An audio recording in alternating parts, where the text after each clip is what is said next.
my philosophy is I have just as much interest in taking care of the reporter as I do in taking care of the client. Hi there. Welcome back to Media Coffee, a podcast by Cision and PR Newswire. I'm your host, Sami Saad, and today we're joined by Jody Fisher, founder and CEO of Jody Fisher PR and host of the PR podcast. Jody has an extensive career in journalism and PR, with 9 years as a New York City reporter and 20 years in PR representing companies across healthcare, higher education, financial services, and more, including Fortune 500 companies. So I'm really excited to talk to you, Jody. Thank you so much for joining us. How are you doing today? I'm doing great, Sammy. Thank you so much for having me on the show. It's fun for me to be a guest because normally I'm the host of my podcast. So being able to switch seats is fun for me. Yeah, for sure. So it should be interesting. But thank you again for joining us. Let's start with a little bit about your background in journalism before we jump into the PR world. Can you share a little bit about like what your life was like as a reporter, especially in New York City? How did your day-to-day look like, your workflow? Can you talk to us a little bit about that? Sure. So I started out my career as a radio reporter in the New York City media market. Worked for a number of different stations. Ended up at WCBS News Radio 880 in New York City as a 5 day a week reporter. Sadly, that station is not around anymore. It closed down a couple of years ago. They went off the air. I think the product was replaced by a talk sports station. But that was what I wanted to be when I grew up. It's what I went to college for. Worked at the college radio station for 4 years, and so radio, being an on-air radio reporter was the career that I wanted. And after a certain amount of time in that industry, realized that I had some dissatisfaction with it. It felt like my schedule was not my own. I was always running out the door to a fire or some kind of an emergency in the middle of plans and forecasting my life forward.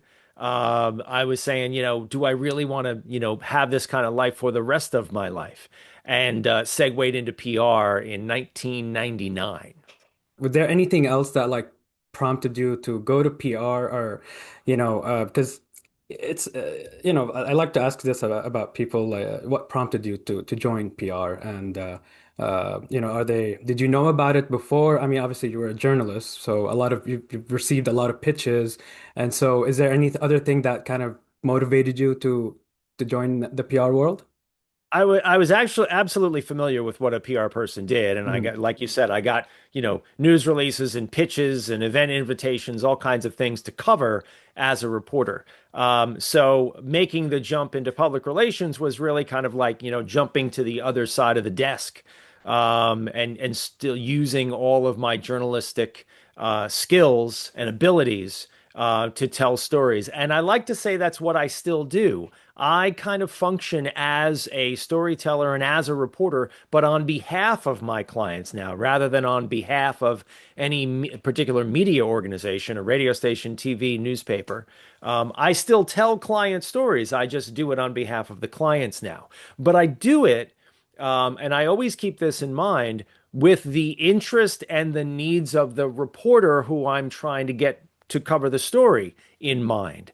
I've had lots of spirited conversations, shall we say, that I have, my philosophy is I have just as much interest in taking care of the reporter as I do in taking care of the client. Because you are asking a reporter, when you pitch them a story or send them a news release or whatever you're doing, you're asking them to give you their column inches, their ink, their airtime, their whatever it is, as well as their energy and their intelligence and their work.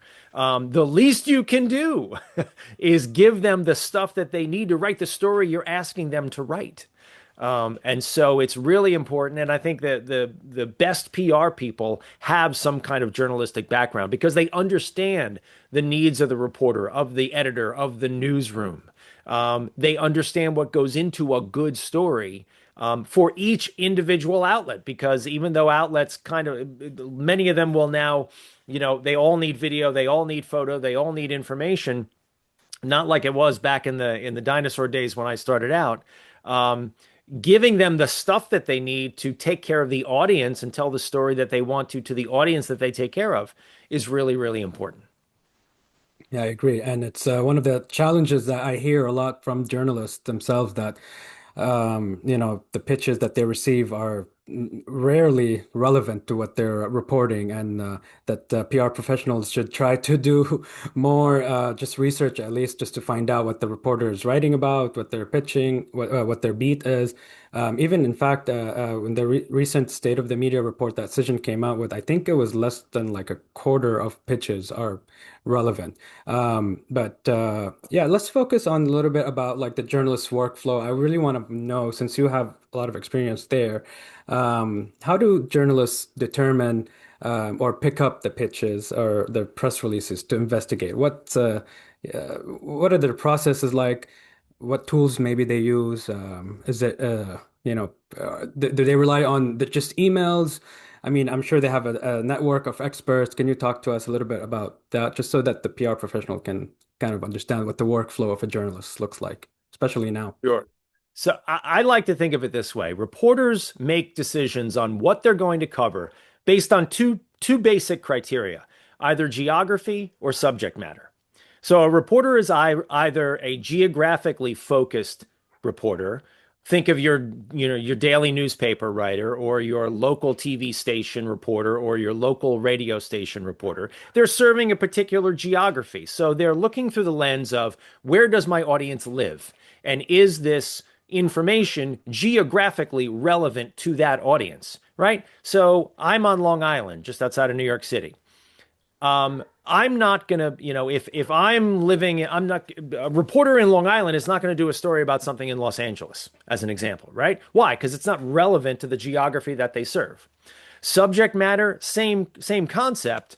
And this falls into beat reporters, right? So you have real estate beat reporters, or medical beat reporters, or finance beat reporters, or people who report on those subject matter areas. So a reporter will not, a finance reporter is not going to cover a food review. Yeah, it's as simple as that. So that's the basic lens that I like to say that reporters look at, either geography or subject matter. And then based on that, is it a good story? Does it make sense for my audience? Does it make sense for the audience of the media outlet that I work for? Would people come to us? I'm putting myself in the shoes of the reporter.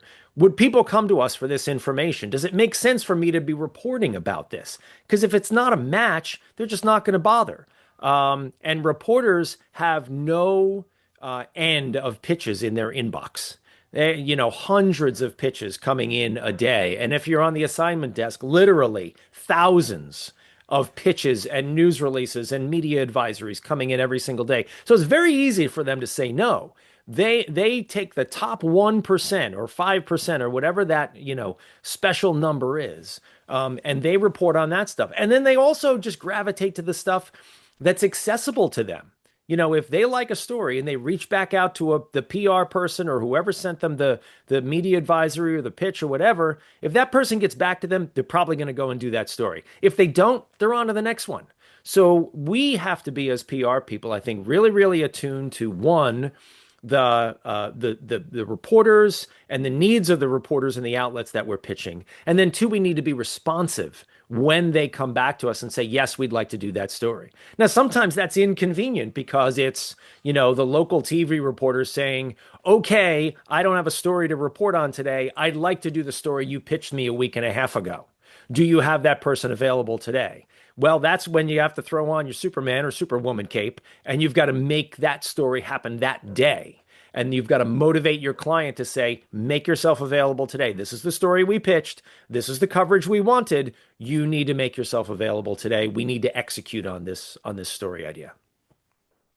Yeah, and we'll get to the client side a little bit later. I really want to get your insights on that. But you did mention something, I think it's a little bit overlooked, right? The geography of it. You do want to pitch reporters that are in your market geographically as well.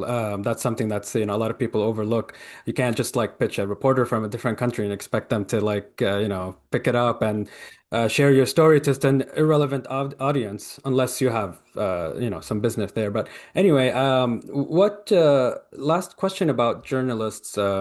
What can help them get the work done more efficiently, do you think? Do you think there's if you could maybe share any tool that they could use? Maybe what do you think can get make the job easier, if that makes sense? Make the PR person's job easier or the journalist's job The easier. journalist jobs, like when they want to put the story together, going back to when you were a reporter, what do you wish you had that would make your job easier, like to write a story, publish a story? I think absent of any really specific answer, I think the Mm. basic answer is for the PR person to deliver the raw materials that the reporter needs to do the job, right? So I can tell you when I work with a client and let's say we have an event, right? Whether it's a press conference or whether it's a ribbon cutting or whether it's any kind of a thing that we might invite reporters to come and cover in person on site. I also go out as the PR person and I shoot my own photo, my own video, and I put out a news release with all of those unbranded raw assets. And I give those to all of the reporters who might need them. Why? Because even if they couldn't come and cover it, they're still able to do it remotely. And I think that's the biggest challenge for reporters right now is they are all being squeezed. They're all doing more with less. They're probably doing the job of the person who used to sit to the left and the right of them before the layoffs happened or before private equity came in and bought the outlet. So giving them the raw materials that they need to do the job is just baseline, right? The basic information. Get them the interview on the phone or on Zoom if they can. Set it up in person if you can. Shoot the video. Shoot the photo. Give them all the stuff that they need to again do the story you're asking them to do. So that I think is just the basics of increasing your batting average when it comes to getting more publicity for your clients. Yep, that's an excellent point. Yeah, it's our job to make their job easier, right? I guess That's it. it's That is exactly it. It's exactly it. um, Especially like we said, we're asking them to do this for us, right? yeah. Well, yes, we're pitching them a story idea. Yes, we're helping them do their job, but we've got to help them even more, right? We've got to Mhm. give them all the stuff that you can't just give them an idea and then they come back to you and say, "Well, could we do an interview?" And you say, "Oh, well, my client isn't available for interview." That is that you don't Yeah. get the job done that way. hmm Yeah, 100%. And the reasons why I ask you these questions, and we're talking about this because I want PR professionals, comms professionals to understand what the journalists are going through, what their day looks like, so that it gives us a better opportunity and understanding to work with them more efficiently. So let's jump to the PR world, your work as a PR professional, and kind of more the PR side of things. What does your day to day look like? I've worked in PR, and so I know that it's one day, every day is different. It changes. It's the fast-paced industry, but you are founder of your own PR firm. How does your day look like, and what kind of clients do you work with? Sure. So I'm a small shop. I have about 8 to 10 clients. Geographically, they're mostly located in the New York City media market, both in New York City and on Long Island.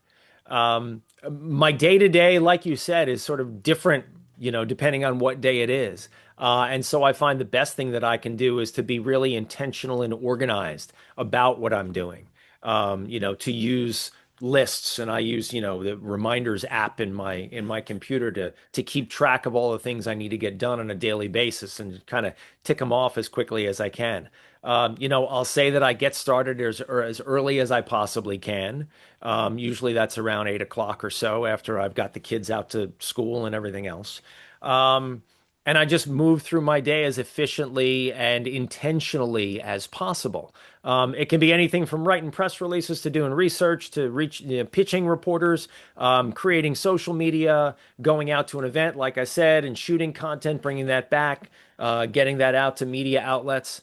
But it's all designed to be very um, operational. It's meant to have a result, right? It can't just be sort of sitting around and thinking. Now, don't get me wrong, we need to be creative as well. We need to take time to sort of throttle down and think about a challenge, think about what we're going to do. We can't always just be pushing the button and sending something out, right? Because that becomes slop. You don't want to be that guy or that girl. Um, but I guess being as intentional as I possibly can and making sure that everything I do with the clients has some kind of end result, that we're not just endlessly talking about stuff. We're actually focused on doing and achieving. Right. And do you have like any, do you do all the writing yourself or everything yourself? Do you have a team maybe, or do you have a writer on and in your team that does that? It is a lot, right? When you like servicing clients, there's, like you said, there's press releases you're writing, there's you're going out in events. So how do you juggle all of that? Is it all you? Well, it is all me, and I rely on my skills that I developed as a reporter because back when I was a radio reporter for WCBS, I was covering anywhere between 2 and 5 stories a day.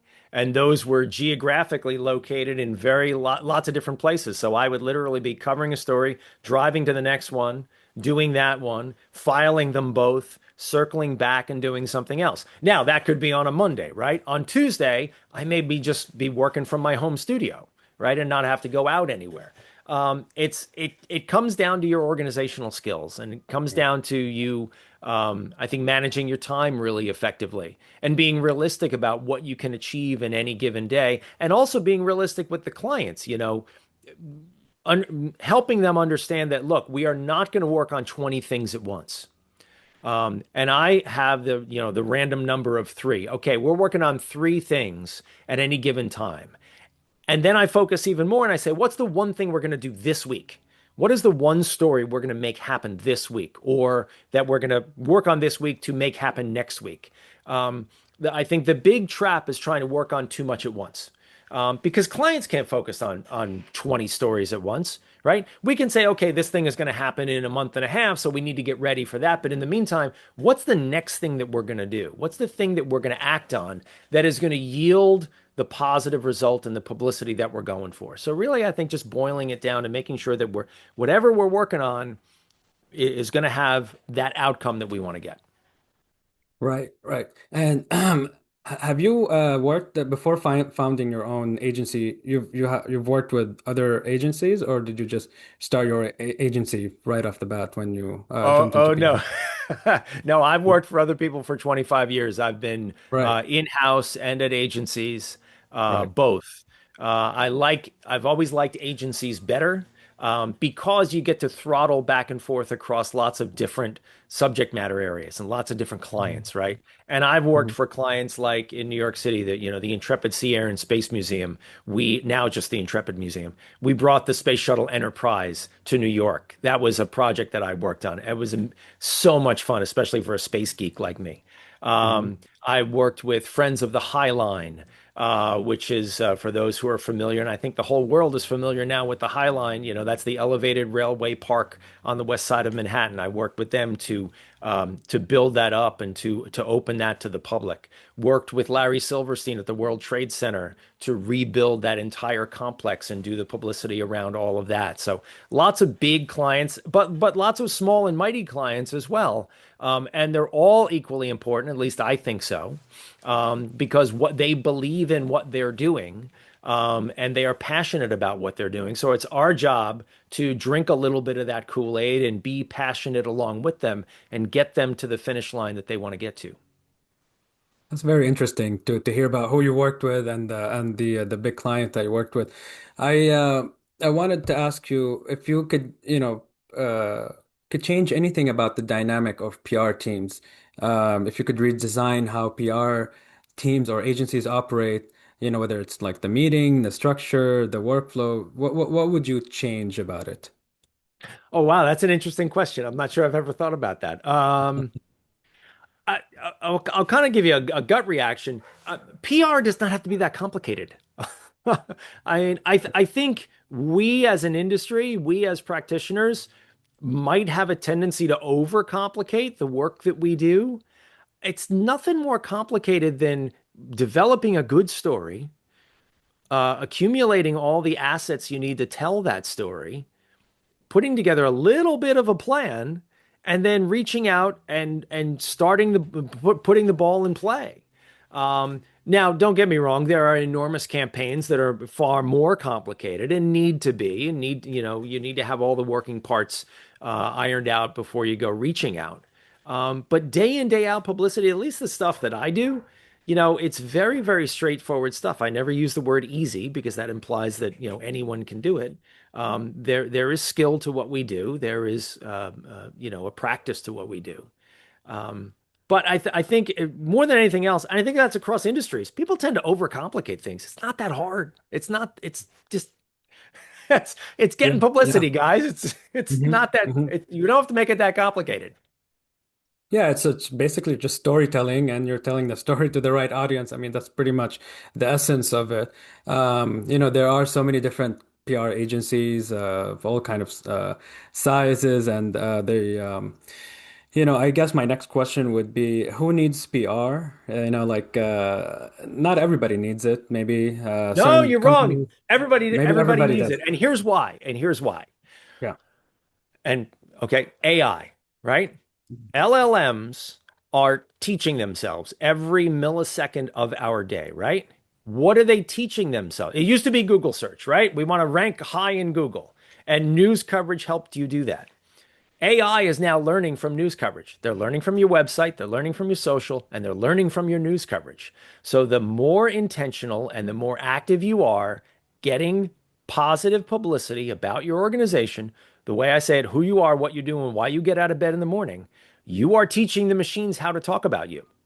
So that when someone goes out there and they start asking their version of AI about you, you want them to be giving back accurate information. And what's that information? It's going to be based on your news coverage.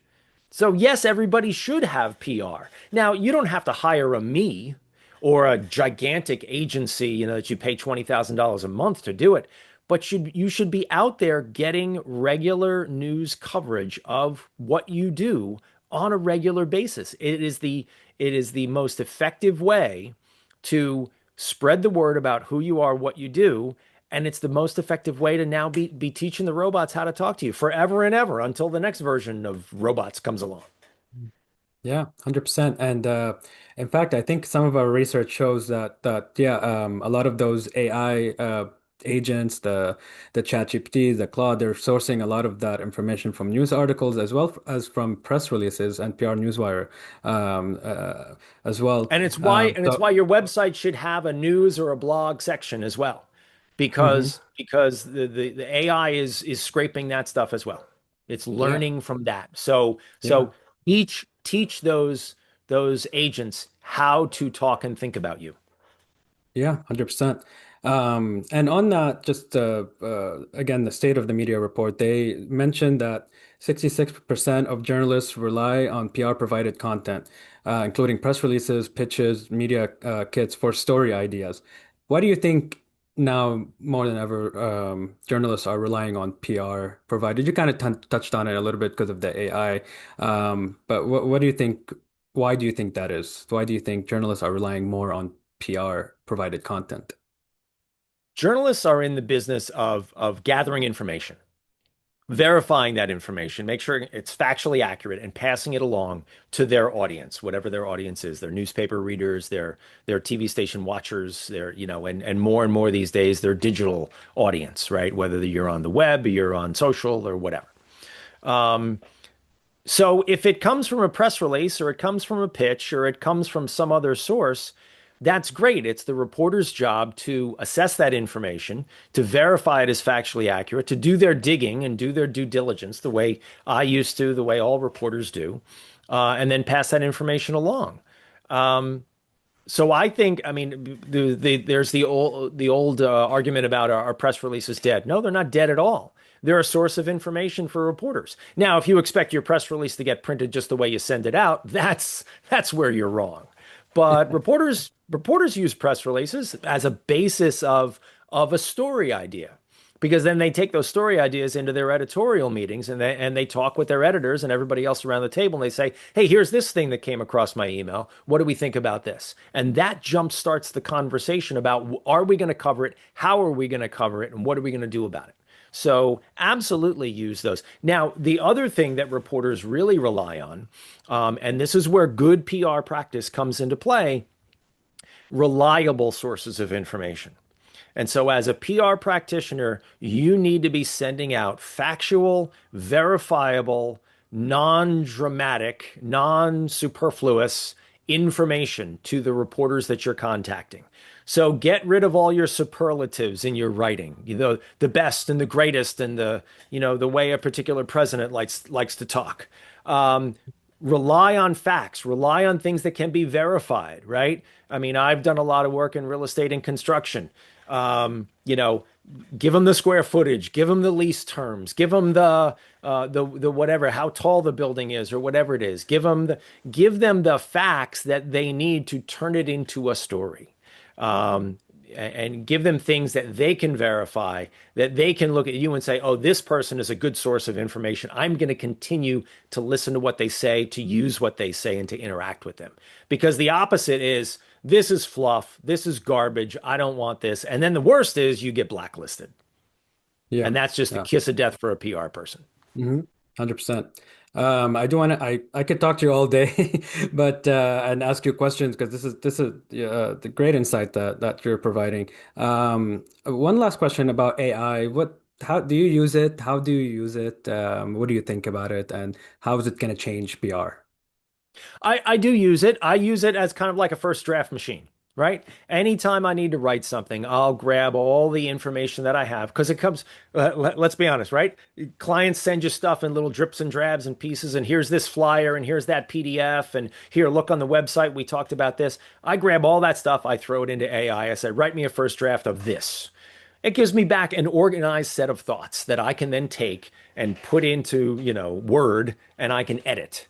I always, always, always put that human imprint on it. Never just copy and paste. That will also get you into trouble with reporters because one, they can just put it through an AI checker, and they can see that you've used AI, you've copy and pasted AI. That's a kiss of death.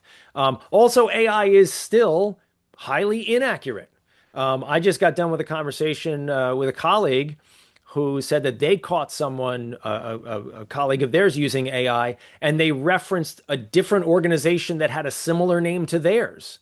And they wrote Hmm. a blog post and submitted it, and they said, we got to take down the blog post. You can't rely on AI for a final product. You can rely on it to be a tool to help you get to the final product, but you've got to put the human imprint on it. And that's what we do at our heart. That's what we are. We're storytellers. We're writers. We're supposed to be the best communicators in the room, right? So why are we relying on a machine to do our job for us? We need to be the final check. Hmm. Yeah, that's 100% true. And thank you again, Jody, for joining us. Like I said, I could actually talk to you all day about this stuff, and really appreciate your time. Make sure you tune in and watch the PR podcast. It's available on all podcast streaming platforms, I'm assuming, correct? Okay, and check out Jody on LinkedIn as well. I love your content, and it's really useful. The advice, the tips that you share on your LinkedIn. Jody Fisher, thank you so much for joining us. Sammy, thank you so much for having me today. Appreciate it.